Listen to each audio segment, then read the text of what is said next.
Bon, je vais faire une petite entorse au protocole. Moi, je vais d'abord m'adresser aux enfants des îles. Nos enfants, vos enfants. Parce que, voilà.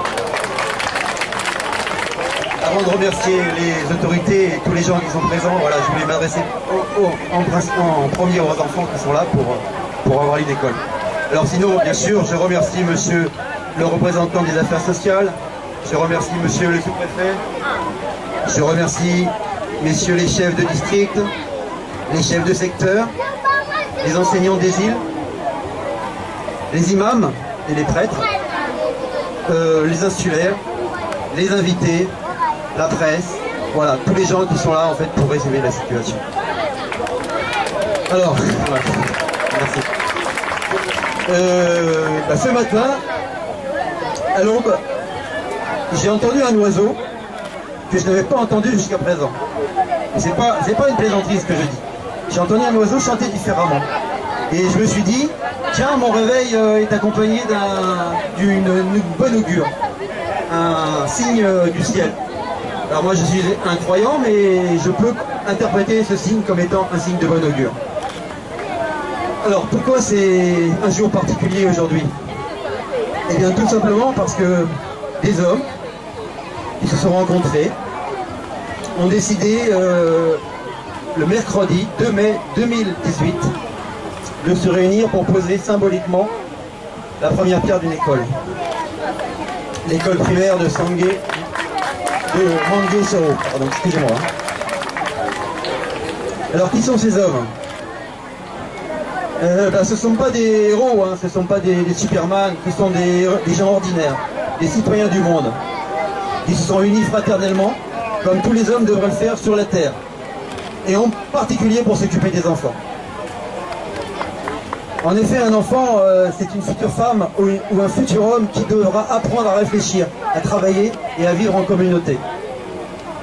En cela, ils doivent être accompagnés par leurs aînés, à travers des structures scolaires. Ici, sur les îles, et en particulier sur l'île de Cassa, il y a des carences en structure éducative. Une école primaire est présente, mais elle est vétuste. On l'a visitée. Et elle est surtout surchargée. Elle oblige les enfants, comme l'ont dit les précédents orateurs, à faire un long déplacement. Emprunté souvent sous le soleil et la chaleur. On a testé le déplacement et c'est pas évident même pour des adultes. Donc cette pose symbolique de la première pierre a néanmoins une histoire. Et les hommes aiment bien raconter des histoires pour garder la trace. Alors pour ce projet, l'histoire est totalement banale. Il y a un touriste, un fauté, hein,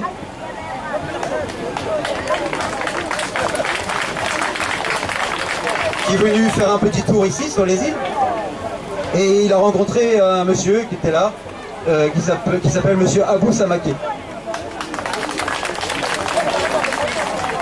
Alors pourquoi j'ai parlé avec monsieur Abou Samaké? Eh bien parce que monsieur Abou Samaké connaît le football.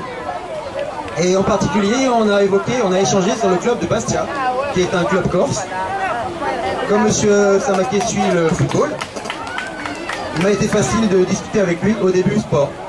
Et très vite, la conversation s'est portée sur les enfants qui étaient présents ce jour-là sur la plage de Soro. Il y avait des quantités d'enfants qui étaient là et qui devaient être scolarisés, et ils n'étaient pas scolarisés. Alors nous avons échangé notre vision de l'humanité, et surtout notre vision éducative, parce que Abou est un éducateur comme moi. Et on dit avec Abou que les enfants doivent être scolarisés pour leur donner une chance, un maximum de chance pour choisir leur métier. Pour cela, il faut des structures, il faut des enseignants. Le reste se fait naturellement, les enfants viennent à l'école, ils sont contents de venir. Au passage, puisque j'ai l'occasion de m'exprimer en Afrique, je voudrais rappeler que dans le monde, il y a encore 100 millions d'enfants qui sont privés d'école. Donc c'est vraiment un problème mondial. Alors je reviens quand même sur ma rencontre avec Abou. Alors vous connaissez Abou mieux que moi, parce que moi je le fréquente à travers Internet surtout, hein, et puis on s'est rencontrés à Paris. Mais Abou c'est un humaniste. Il s'intéresse aux humains et il s'intéresse aux enfants de son île. C'est pour cela qu'à partir de la Corse, qui est aussi une île, on a décidé de créer cette association pour faire un petit peu un projet inter-île, une alliance, une aide entre l'île de Corse et l'île de Cassa. Alors quand vous venez en vacances ici et que vous rentrez en France, c'est pas facile de mobiliser des gens. Mais j'ai néanmoins trouvé 15 personnes, 15 amis pour créer cette association. Et on a essayé, alors c'est un peu long mais je ne vais pas rentrer dans les détails, on a essayé modestement d'engranger des fonds pour atteindre un objectif. Voilà. Je ne vais pas préciser l'objectif financier, c'est pas le sujet, mais on s'est fixé un objectif qu'on a atteint pour poser la première pierre et éventuellement apporter un premier bâtiment. Alors pour récolter ces fonds, moi je regarde sur les arbres ici, je vois pas de francs guinéens. Et bien en France c'est pareil. Pour récolter les euros, il faut se bouger. Et pour cela on a utilisé nos élèves, car on est la plupart professeurs. Alors on a fait des dizaines et des dizaines d'opérations et on a engrangé euro après euro. Il a fallu 10 ans pour le faire. On a vendu des objets, on a fabriqué des objets, on a fait des repas entre professeurs, on a fait plein d'actions. Voilà, je passe. Bon, la longueur, les 10 ans, ça paraît long parce que l'association date de 2008, mais il a fallu vraiment du temps pour engranger ces fonds, comme je l'expliquais à l'instant. Et l'argent, c'est le nerf de la guerre, car sans argent, il n'y a rien, et là, il n'y a pas d'école. Alors aujourd'hui, on est un peu loin de France, mais à peu près à 5000 km je crois, et je suis obligé, et je suis désolé de vous parler de ça, mais je suis obligé de remercier tous mes amis qui ne sont pas là, tous les amis de l'association Abou Soro, parce que là on est 4 seulement, et on est à peu près une quinzaine. Je vais remercier mes 2 chefs d'établissement, parce que l'association s'est appuyée sur 2 établissements en France, à Bastia. Monsieur Pascal Tabanelli, qui est le chef de mon établissement scolaire, les collèges de Montesoro à Bastia, et madame Marie-France Boulanger, qui est entre parenthèses la sœur de notre trésorier et qui est également chef d'établissement du collège Jeanne d'Arc. Voilà, donc nos 2 partenaires vraiment importants. Après je remercie les amis qui m'ont accompagné, Bernard, Jean-Louis et Richard. Bon, on a d'autres partenaires indirects, mais bon, je vous rappelle surtout que l'argent qu'on a eu, c'est vraiment les enfants de Corse qui ont donné de leur temps, voilà, qui ont fabriqué des choses pour les enfants des îles. Voilà.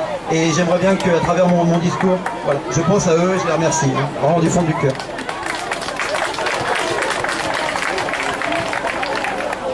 Alors pour terminer, je vais rappeler mon ami Abou Soro, enfin Abou Samaké, parce que je pense à chaque fois à Abou Soro quand je parle d'Abou Samaké, sans qui le projet n'aurait pas vu le jour.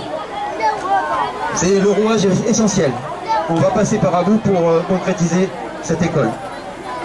Et on espère que d'autres partenaires vont venir dans l'affaire. Car nous, on ne s'est pas engagé pour la totalité de la construction, on va faire le maximum, mais on aimerait bien que les gens, peut-être à l'issue de notre prestation, finalement s'investissent et apportent un peu une pierre à l'édifice. Voilà, si tout se passe bien, eh bien, et si les gens comprennent que l'éducation c'est l'avenir des îles, eh bien tout va bien se passer. Parce que si vous formez un enfant, si vous éduquez un enfant, s'il a un travail, il ramènera de toute façon un développement pour les îles. Voilà, le monde passe par l'éducation. Voilà, je voudrais vous remercier.